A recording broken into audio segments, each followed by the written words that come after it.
ورحمۃ اللہ وبرکاتہ۔ الحمد للہ رب العالمین والصلاة والسلام علی سید الانبیاء والمرسلین وعلی آلہ واصحابہ اجمعین، اما بعد۔ قال اللہ تبارک وتعالی فی کلامہ المجید والفرقان الحمید: اعوذ باللہ من الشیطان الرجیم، بسم اللہ الرحمن الرحیم۔ ان اللہ یأمر بالعدل والإحسان وإیتاء ذی القربى وینہی عن الفحشاء والمنکر والبغی یعظکم لعلکم تذکرون۔ صدق اللہ العظیم۔ معزز سامعین کرام، بزرگوں اور دوستوں، ابھی جو خطبے میں آیت کریمہ تلاوت کی گئی سورہ نحل کی ہے، اکثر و بیشتر آپ حضرات اس آیت کریمہ کو سنتے رہتے ہیں اور ہر جمعے میں سنتے ہیں۔ جب دوسرا خطبہ دیا جاتا ہے ممبر پر کھڑے ہو کر تو یہی آیت کریمہ آخر میں پڑھی جاتی ہے، اور یہ معمول بھی اساطیر صحابہ کا تھا۔ اساطیر صحابہ ان کو کہتے ہیں جو حضور اکرم صلی اللہ علیہ وسلم کے زمانے میں یا بہت چھوٹے تھے یا ابھی نوجوان تھے۔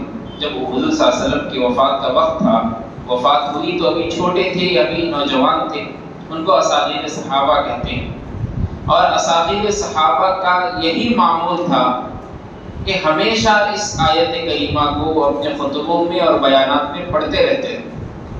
اور حضرت عمر بن عبدالعزیز رحمۃ اللہ علیہ، جو مشہور تابعی بھی گزرے ہیں، وہ بھی اسی آیت کریمہ کو لوگوں کے سامنے بیان کرتے تھے اور ان کو سکھایا اور پڑھایا بھی کرتے تھے۔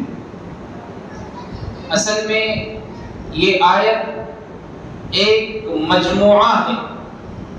اس آیت میں اللہ تبارک و تعالیٰ نے 3 باتوں کے کرنے کا حکم دیا اور 3 باتوں سے بچنے کا حکم دیا، کہ 3 کام تم کو کرنا ہے اور 3 کاموں سے تم کو بچنا ہے۔ اور یہ ایک ایسی واحد آیت ہے قرآن کریم میں جس کو کئی لوگوں نے صرف سن کر اسلام قبول کر لیا۔ اس میں بہت بڑے مشہور اقسم بن سیفی جو سردار تھے قبیلے کے اور بہت بڑے مالدار آدمی تھے، تو ان کو جب معلوم ہوا کہ ایک مکے میں ایک شخص ہے جو نئے دین کی دعوت دیتا ہے اور لوگوں کو قرآن کریم اور کلام مجید پڑھ کر سناتا ہے، تو انہوں نے خواہش ظاہر کی کہ میں جاؤں گا اور ان کے سامنے بیٹھ کر کچھ سیکھوں گا۔ تو لوگوں نے کہا کہ سردار آپ بہت بڑے ہیں، آپ مت جائیے، کسی 2 ہوشیار آدمی کو ہم ان کے پاس بھیجتے ہیں، وہ جا کر بات کریں گے، معلوم کریں گے کہ کیا واقعہ ہے۔ جب بات طے ہو گئی تو 2 آدمی وہاں سے نکلے اقسم بن سیفی کے پاس سے، اللہ کے رسول صلی اللہ علیہ وسلم کے پاس حاضر ہوئے، اور حاضر ہو کر ان لوگوں نے 2 سوال کیے: من انت وما انت، آپ کون ہیں، آپ کیا ہیں، کیا لے کر آئے ہیں؟ صرف یہی 2 سوالوں کا جواب دے دیجیے۔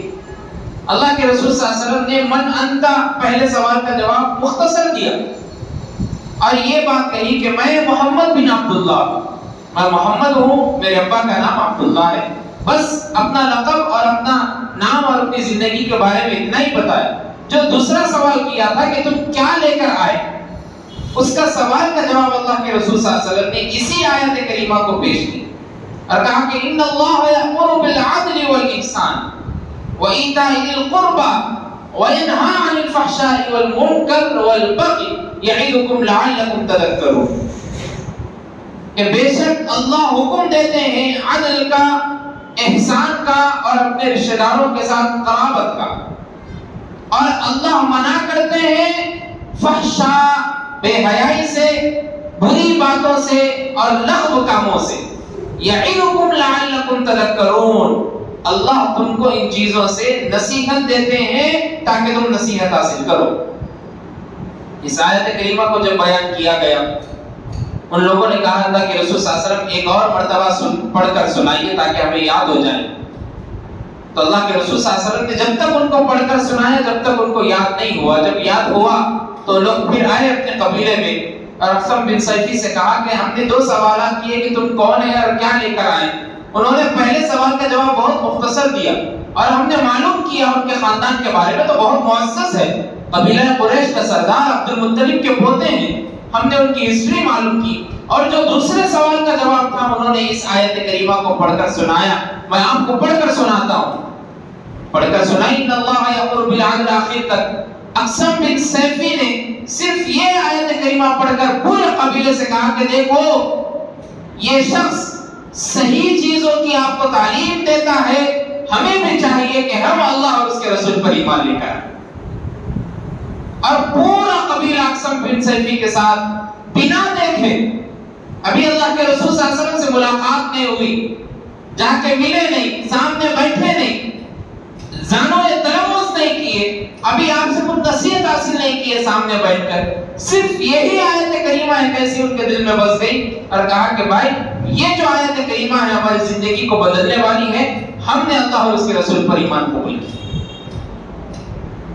عثمان بن مظعون رضی اللہ تعالی بہت بڑے صحابی تھے, فرمایا کرتے تھے کہ میں نے تو اسلام قبول کر لیا لیکن وہ اسلام کا جذبہ میرے دل میں نہیں تھا.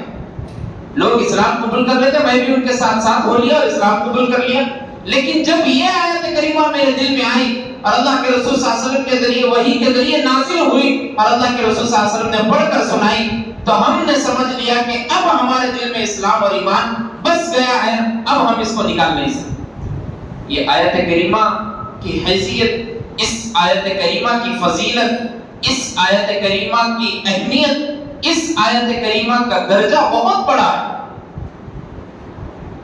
جن لوگوں نے اللہ کے رسول صلی اللہ علیہ وسلم کو نہیں دیکھا, صرف آیت سن کر اسلام قبول کر لیا, آپ اندازہ لگائیے اس آیت کریمہ میں اللہ تبارک و تعالیٰ نے کیسے راز رکھے ہوں گے بندوں کے.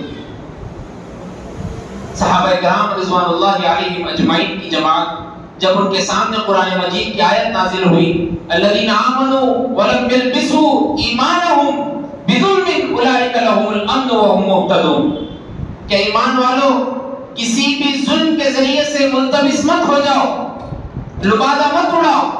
اب صحابہ پریشان ہو گئے اور آگے بیان کیا اولئک لہم الامن وہم مہتدون, اگر تمہارے ایمان میں تھوڑا بھی ظلم آ گیا تو تمہارا ایمان نہیں ہوگا.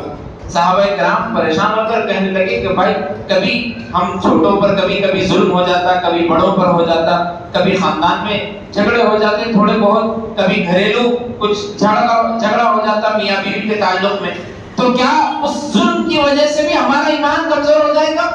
صحابہ کرام کے درمیان چہمے گویاں ہونے لگی, آس پاس میں بات کرنے لگے. اللہ کے رسول صلی اللہ علیہ وسلم سے سب نے سوال کیا, اللہ کے رسول صلی اللہ علیہ وسلم اب ہمارا کیا ہوگا؟ ایسی آیت کریمہ نازل ہوئی کہ تھوڑا بھی ظلم اگر ہوگا تو ایمان ختم ہو جائے گا, ہم کیا کریں گے؟ تھوڑا بہت تو ظلم ہوتا رہتا ہے کبھی.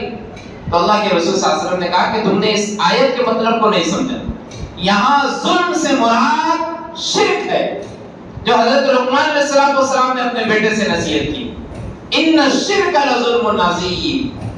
وَإِذْ قَالَ لُقْمَانُ لِابْنِهِ وَهُوَ يَعِظُهُ يَا بُنَيَّ لَا تُشْرِكْ بِاللَّهِ, اے میرے بیٹے شرک کبھی مت کرنا, ان الشرک لظلم عظیم, اس لیے کہ شرک بہت بڑا گناہ ہے.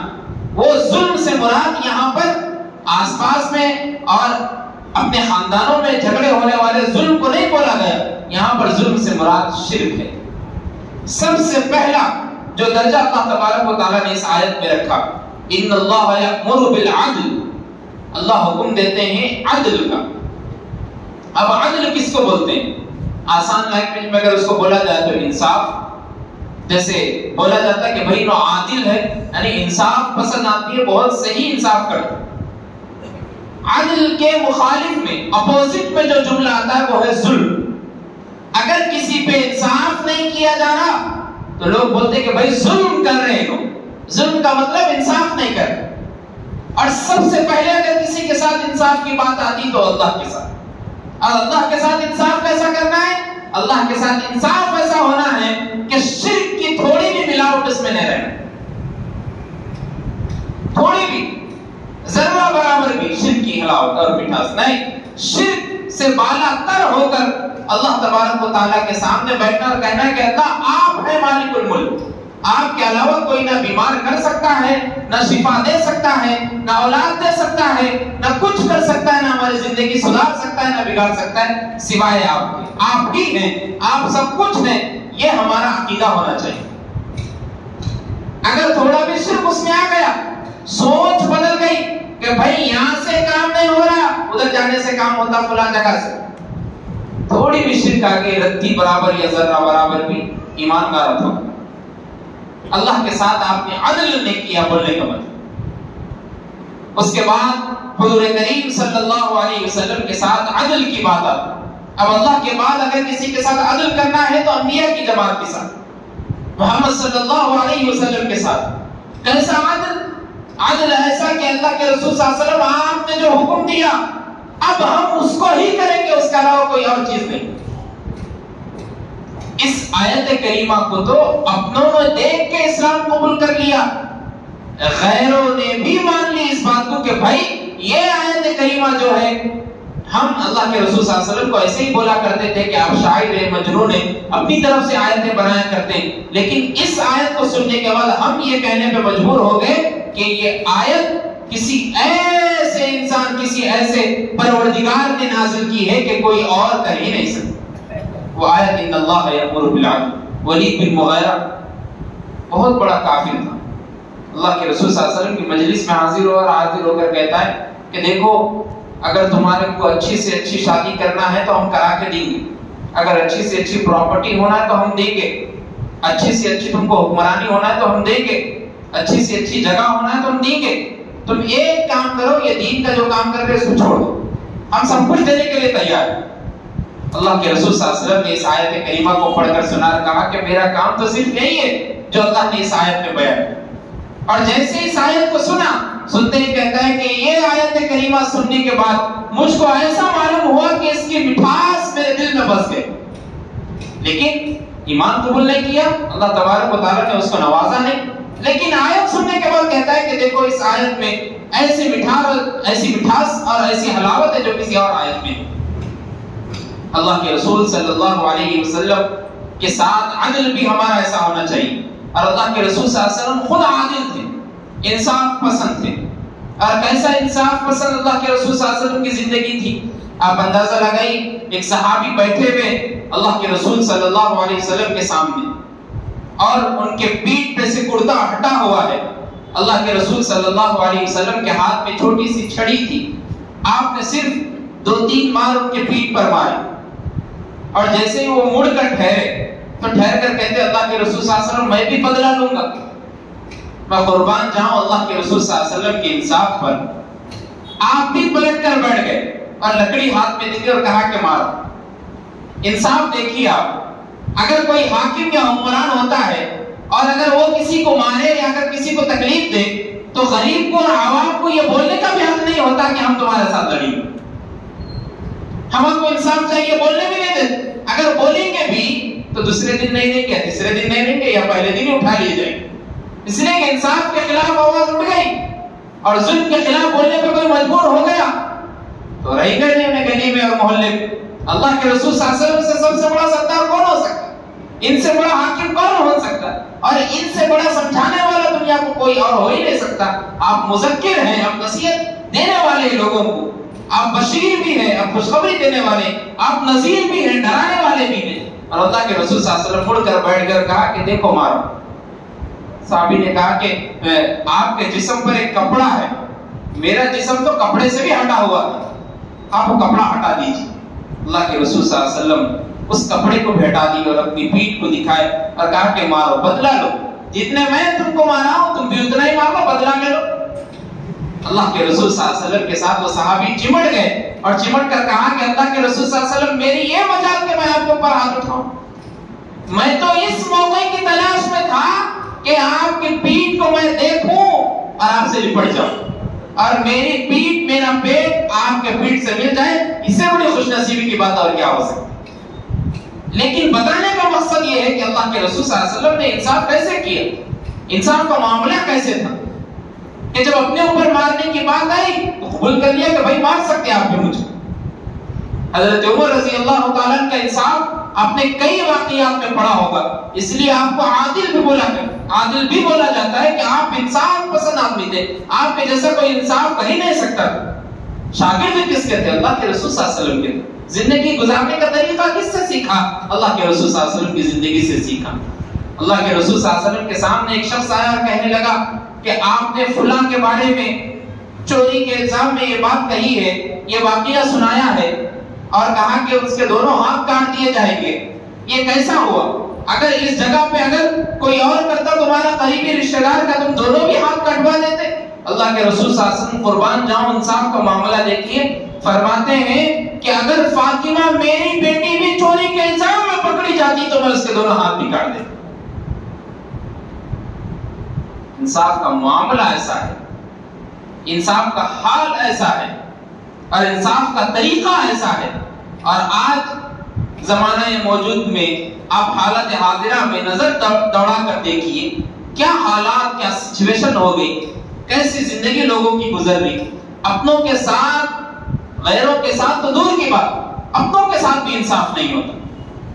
کئی دنوں تک کیسز چل رہے ہیں، کئی دنوں تک کورٹوں میں جانا آنا ہو رہا ہے، بھائی چھوٹے بھائی کے سامنے سے جاتا ہے، کبھی مڑ کے نہیں دیکھتا، اس لیے کہ بھائی زمینی جو انصاف ہونا تھا کبھی بھائی کی طرف آ گیا، کبھی ان کی طرف آ گیا۔ بہن کی جائیداد ان کے پاس ہو گئی اور بہن لگاتار برقع پہن کے جاتی آتی رہتی اور دیکھتے رہتا بھائی، اور کہتا کہ میں سننے والا نہیں، میں انصاف نہیں کر سکتا۔ اور ہمارے کو قرآن کریم انصاف کی تعلیم دے اور نبی کریم صلی اللہ علیہ وسلم کی زندگی انصاف کی تعلیم دے، اور ہم کسی اور راہ پہ جا رہے، ہم کسی اور کے طریقے پہ ہیں۔ اب حالات دیکھیے، کل ہی ہم جا کر سب ووٹ ڈال کے آئے، ووٹ ڈال کے آنے کے بعد میں تقریباً، آپ تو ہم میرے سے زیادہ ووٹ ڈال کے آئیں گے اب تک اپنی زندگی میں، لیکن آپ امیجن اور اندازہ کریے جو کل کے حالات نے کبھی حیدرآباد میں ایسے آئے میں تو کبھی نہیں دیکھا۔ عوام کا لڑنا الگ بات ہے کہ عوام بول رہی کہ میں فلاں کو، جو لیڈر آ کے گلی محلوں میں لڑنے کے لیے تیار ہو گئے، تو آپ سوچیے ایسے حالات ہمارے گلی اور محلوں کے ہو گئے۔ سب سے کم فیصد اب تک تلنگانہ میں حیدرآباد میں ووٹنگ ہوئی۔ اس کی وجہ کیا ہے؟ اس کی وجہ یہی ہے، لوگوں سے پوچھا گیا، معلوم کیا گیا۔ کل ہی میں کئی لوگوں سے پوچھا کہ بھائی ووٹ کیوں نہ ڈال؟ سب کی زبان سے ایک ہے، صاحب اگر ووٹ ڈالیں تو بھی کیا ہوتا ہمارے ساتھ؟ ہمارے جو پرابلم پہلے سے تھے وہ ویسے چلیں گے، انصاف تو نہیں ہوگا، کچھ بھی نہیں ہوگا۔ سب کے مائنڈ سیٹ میں بات ہو گئی، ان کے دماغوں میں بات کس نے بٹھائی، کون کرنے والے؟ ایسے ہی یہ لوگ جو ظالم حکمران بیٹھ کر ہمارے اوپر مسلط ہو گئے اور ہم کو یہ بولنے پر مجبور کر دیا کہ ہم اپنا حق اپنے پاس رکھیں گے، تمہارے کو نہیں دیں گے۔ وہ الگ گناہ ہے کہ آپ ووٹ نہیں ڈال رہے، لیکن اس کے پیچھے کا راز کیا ہے کہ انصاف نہیں مل رہا لوگوں کو۔ یہی عدالت، یہی حکمرانی صحابہ کرام رضوان اللہ علیہ مجمعین کی جماعت میں اللہ کے رسول صلی اللہ علیہ وسلم کے پاس ایک یہودی کا واقعہ آیا، یہودی کا کیس آیا، اور قربان جاؤں اللہ کے رسول صلی اللہ علیہ وسلم نے جب بھی قرآن مجید کے حوالے سے واقعی کی تفصیل بیان نہیں کی اور کہا کہ اس کو ایسے سزا تو نہیں، پہلے پوچھا کہ تمہارے تورات میں اس کی سزا کیا ہے؟ تو اس میں سے چند اوباش قسم کے لوگ تھے، انہوں نے کہا کہ تورات میں اس کی سزا یہ ہے کہ منہ پر کالی پوچھ کر اس کو گدھے پر بٹھا کر پورا شہر دوڑایا جائے۔ تو وہاں پر عبداللہ بن سلام رضی اللہ تعالیٰ بھی بیٹھے تھے، جو پہلے یہودی تھے، بعد میں مسلمان ہوئے تھے۔ انہوں نے کہا کہ تورات میں تو ایسی بات ہے ہی نہیں، تم غلط بات کر رہے۔ اللہ کے رسول صلی اللہ علیہ وسلم کا انصاف دیکھیے، اگر ان کے حق میں بولی جاتی بات تو یہودی اٹھ کر کھڑے ہو جاتے تھے کہ تم عبداللہ بن سلام کا ساتھ دیتی۔ انصاف کیسا ہے؟ اللہ کے رسول صلی اللہ علیہ وسلم نے کہا کہ تورات نہیں کرا، تورات یہاں پر رکھو، کھولو اور پڑھو۔ اور جب تورات لائی گئی، وہ اوباش قسم کا جو آدمی تھا اس نے پرچی نکال کر جب پڑھنا شروع کیا تو 2-3 لائن بیچ میں چھوڑ دیا۔ عبداللہ بن سلام کو تو معلوم تھا، پہلے سے یہودی تھے، بعد مسلمان ہوئے، تو انہوں نے کہا اقرا ھذا، یہ پڑھو، یہ چھوڑ دیے تم، یہ پڑھو۔ تو جب پڑھا گیا اس میں بھی وہی حکم ہے جو قرآن کریم میں اللہ تبارک و تعالیٰ نے حکم دیا، اس میں بھی وہی حکم تھا کہ سنسار کر دیا جائے، یعنی مار کا محلے سے الگ کر دیا جائے گا۔ تورات میں بھی یہی حکم ہے۔ اور وہ لوگ کیا بیان کر رہے تھے کہ کانی کھوج کر گدھے پر بٹھا کر بٹھایا جائے گا اور پھر آیا جائے گا۔ انصاف کا عالم یہ ہے کہ اگر کسی بھی قوم کا مسئلہ ہو، کسی بھی فریق کا مسئلہ ہو، اس کو سامنے بٹھائیں گے، اس کی کتاب کو دیکھیں گے، بعد میں اس کا حل نکالیں گے۔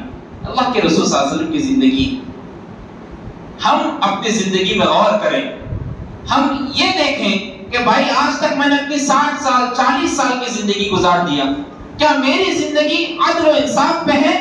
کیا میں اب تک بری باتوں سے، غلط کاموں سے، فحش کاموں سے رکا؟ کیا میں اب تک ایسے کاموں سے رکا جس کے بارے میں اللہ نے حکم دیا؟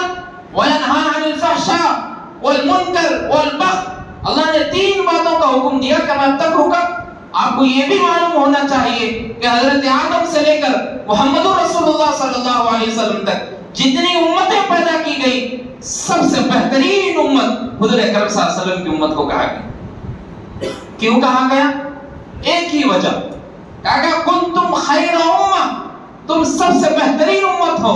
اس کی وجہ اخرجت للناس تأمرون بالمعروف وتنہون عن المنکر، تم اس لیے بہترین امت ہو کہ تم لوگوں کو نیکی کا حکم دیتے ہو اور گناہوں سے روکتے ہو، اس لیے بہترین امت کہا گیا۔ کیا ہم اس پر عمل کر رہے ہیں؟ بس یہی دیکھنا ہے، کیا ہم اس پر انصاف کے ساتھ عمل کر رہے ہیں کہ اللہ جو حکم دیے میں اپنے آپ کو بھی گناہوں سے روک رہا ہوں اور دوسروں کو بھی روکنے کی کوشش کر رہا ہوں؟